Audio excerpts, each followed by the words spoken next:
حضرت عائشہ صدیقہ رضی اللہ تعالیٰ عنہ فرماتی ہیں میں نے نبی پاک صلی اللہ تعالیٰ علیہ وآلہ وسلم کو مرض وصال تک دیکھا ہے، حضور کے وصال تک، کہ حضور قرآن پاک کی آخری 2 سورتیں پڑھ کے سورۃ فلق اور ناس اپنے ہاتھوں پہ پھونکتے تھے، پھر جسم پہ ملتے تھے۔ قرآن پاک میں شفا ہے۔ اب تو لوگوں نے دم درود کو اس کو بڑا ہلکا سا کام سمجھ لیا۔ ویسے بھی یہ عاملوں کے ہتھے چڑھ گیا، ملنگوں کے ہتھے چڑھ گیا، کاروبار بن گیا، تجارت بن گئی۔ ورنہ قرآن پاک کی آیات پڑھی جائیں تو حضور نے فرمایا سورہ فاتحہ میں شفا ہے، اس میں کرم ہے۔ یہ چیزیں جو بڑی ہمارے لیے سود مند تھی، فائدہ مند تھی، ہم چھوڑ گئے۔ ایک بڑی خوبصورت حدیث ہے، سنیے گا۔ حضرت ابو سعید خدری رضی اللہ تعالیٰ عنہ حدیث کے راوی ہیں، بخاری میں موجود ہے۔ ارشاد فرماتے ہیں کہ ہم ایک سفر پہ تھے، واپس آ رہے تھے، ایک جگہ رات کو قیام کیا، سونا تھا، بستی تھی۔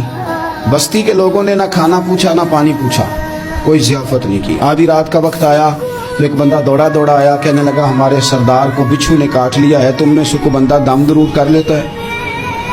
تو ایک صحابی کہنے لگے کر تو لیتے ہیں، پر تم نے چونکہ ہمیں کھانا پانی تک نہیں پوچھا، تم اگر دم کراؤ گے تو مفت نہیں کریں گے۔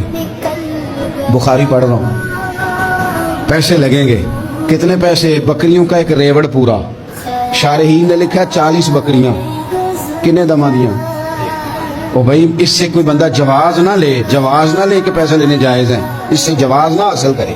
آپ بات کو سمجھیں، پس منظر کیا ہے؟ پانی تک نہیں تم نے پوچھا۔ کچھ لوگوں کا علاج ہوتا ہے، انہوں نے کہا پیسے لیں گے دم کر دیں گے۔ صحابی نے کہا حضرت ابو سعید خدری رضی اللہ تعالیٰ عنہ فرماتے ہیں وہ چونکہ تنگ تھے، بچھو کاٹ گیا، اور سردار کو کہا چل تو صحیح نا۔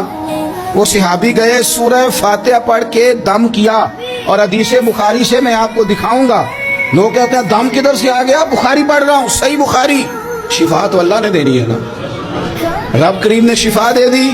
بکریاں لے لیں، آ گئے جہاں آرام کر رہے تھے اس جگہ۔ صحابہ میں اختلاف ہو گیا، کچھ کہنے لگے بکریاں لینی چاہیے تھی، کچھ کہنے لگے نہیں لینی چاہیے تھی۔ حضرت ابو سعید خدری رضی اللہ تعالیٰ عنہ فرماتے ہیں پھر ہم نے فیصلہ کیا چپ کر کے سو جاؤ، صبح حضور کی بارگاہ میں جائیں گے۔ اگر کریم نے کہا لینی چاہیے تھی پھر تو موج بن گئی، اور اگر کہا نہیں لینی چاہیے تھی تو بکریاں ہانک کے واپس کر دیں گے۔ مسئلہ کیا ہے؟ کہتے ہیں صبح گئے حضور کی بارگاہ میں، جا کے مسئلہ عرض کیا، یا رسول اللہ انہوں نے بھی پانی کوئی نہیں پوچھا تھا، ہم نے بھی کہا دم کریں گے تو پیسے لیں گے، تو ہم نے یہ بکریاں لی ہیں۔ شارحین لکھتے ہیں 40 تھی شاید۔ تو یا رسول اللہ اب کیا کریں؟ حضور مسکرانے لگے۔ حضور مسکرانے لگے اور مسکرا کے پوچھا اچھا پڑھا کیا تھا؟ یا رسول اللہ سورہ فاتحہ۔ فرمایا سکھائی کس نے تھی؟ کہ یا رسول اللہ آپ نے۔ فرمایا پھر آدھی بکریاں میری ہیں آدھی تمہاری ہیں، پھر میرا حصہ نکالو نا بھائی۔